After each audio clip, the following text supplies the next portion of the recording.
How am I gonna start this interview off, SKT? I think I just did it, innit? I don't know. I'm just looking at my mate's trainers that have got lights at the bottom. Wow. Talk about Back to the Future. Hey, come here. Why not? Show everyone your lovely shoes. No. Just whack the feet up on here. Look. Just put your shoes up on there. Flipping it. Oh. Mate. I don't think the camera can see, but boy, he's got over there. Talk about Back to the Future. Where the hell did you get them from? Boy. Anyway. I'm not even gonna ask. No, sorry about that. No, it's all good. Threw me off. Maybe that's how we started the interview. That's exactly how we started it off. How are you, bro? Yeah, I'm good, man. I'm good. It's been I was gonna say a long weekend, but it's not really even over yet. No, We've it's still not. got tomorrow. So we're halfway through, kind of. Yeah. Maybe a little bit more than halfway through, but yeah. I've been watching you on the stage today, and I was just like, wow, one day I want that to be me. How did it feel like just looking down and, like you said in the previous interview, all you can see is people? Yeah, it's crazy. Like literally, I was just looking from like left to right, just a sea of people. Yeah. And it's incredible. And like I said, like so much stuff happened like so fast last year that like I didn't really get a chance to take everything in. Whereas this year, do you feel you've done that? Yeah, you know, like you just really have to kind of like look for a minute and be like, yeah, I've done that. Cool. Yeah, do you know what I mean? Yeah. So it was incredible to play main stage yesterday, man. Yeah, and the main stage was quite different today. You had these 4 little voodoo sort of guys. I saw you giving them a little grin when they bowed down to you. Yeah, I saw that. Yeah. There were a couple of nice looking voodoo. Oh, cheeky, yeah. So yeah, you like that sort of stuff, right? yeah, kind of. Yeah.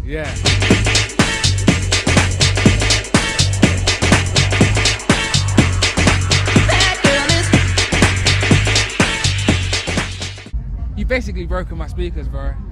Really? Yeah. I'm not gonna lie to you. It's a bad boy tune. Am I gonna get invoiced for this? That's cool. It's a bad boy tune, and you know what it is? It's poison. Yeah. However, what I will say is, a lot of people talk about it a lot. I'm not gonna name names, but they say a lot of producers and DJs take old school R&B, acapellas, or just tracks in general, and make it into house music. Some people say they love it. Obviously, some people say they hate it. How do you feel about it? For me, I love it because Poison is one of those tracks that's like... Yeah, it's a classic. Yeah, like I grew up listening to all sorts of music as a kid, so I'm into all sorts of music, and I listen to all sorts of music. Do you know what I mean? Yeah. So like, to be able to interfuse and like, you know, sample, and you know, sampling's always been a big part of house. Even if you go back to like the early house days, disco records were sampled back then. Right. So in a way, house has always been a sampled sort of genre to a certain extent. Yeah, do you know what I mean? So there is that way of like, on the major label kind of commercial side of things, where people will be like, oh, let's take a really obvious acapella and let's kind of turn it into like a hit. Yeah. Yeah. Which certain people do. Which you did. No, I didn't. It's a hit. I didn't know that. I didn't do it as a hit. Yeah. I was going to put it as a free download. No way. Yeah. Swear to God. Mad. Swear on my life. I was going to put it out as a free download. Wow. Poison. Yeah. I was going to put it out as a free download. And then we sent it to, like, just randomly. Yeah. And you could ask Annie Mac. Yeah. Randomly send it to Annie and just be like, hey, have a listen to this. Yeah. I've never met her before. Yeah. I've never met her. I've never spoke to her before. And then she replied going, yeah, I'm gonna make this the hottest record in the world. So sick. I was like, whoa. Yeah. Okay, maybe I'll hold back on that free download and see where this goes. Like, but you know what? It's those records that you make with no thought and that really come from the soul that work. Yeah. When you go out to make something that you think is gonna be a hit. Yeah. That's when it just goes. Whoa. Yeah. And that's what I love about you, because the past 2 tracks that we've talked about, which have been like mega hits, have been the ones that you just thought, let me just make this because I just like it not to make it a hit. Yeah. Respect that. Yeah. So I mean, I just want to make what I like to make and what I love, and you know, like I was saying earlier, like the music's got to come from the soul, and like if you sell out, you ain't gonna be happy doing what you're doing. No. Do you know what I mean? And I think like you sell yourself short as well. Yeah. For what? For fame? Yeah. It's not worth it. Is it? Like for what? Like I'm just enjoying like making music, doing what I do. I might put out a track next week and you might hate it. Yeah. But as long as I love it, That's I'm what that happy. matters. Yeah. Do you know what I mean? Exactly. Yeah. That's so what that matters, like, isn't it? yeah, like it's very easy to overthink things as well. Yeah. And to be like, oh, and you know, after Take Me Away, there was a lot of like labels coming in going, oh, why don't you do this with us? And why don't you do this with us? And like, I just had to like kind of just block it all out and just be like, I just want to make what I want to make. Exactly. So I just recently remixed the New Disciples and David Guetta records, No Worries, for FFRR, Pete Tong's label.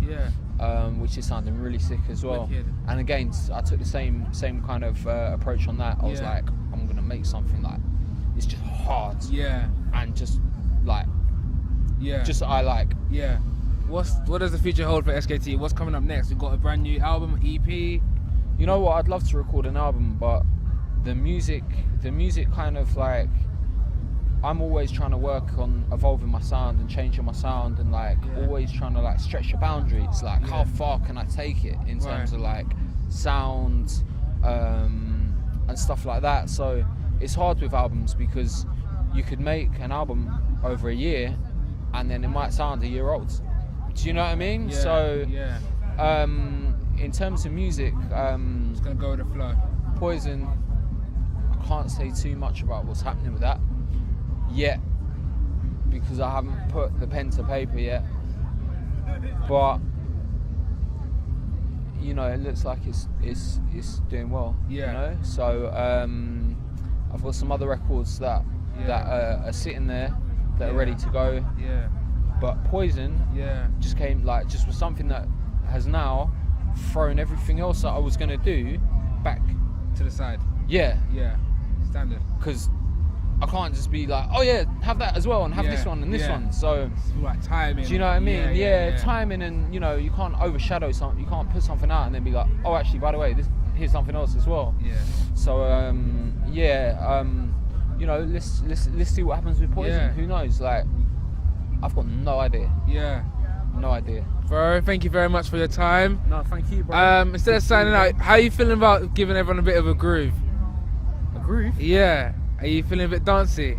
Are you a bit tired? Bro, I've been DJing for like 12 years. 12 years. Like, I've never, like, I can't dance. You never even give. The most I can do is, you know, a bit like. She stand over the shoulder. Hey, SKT. Sweet, bro. Sweet.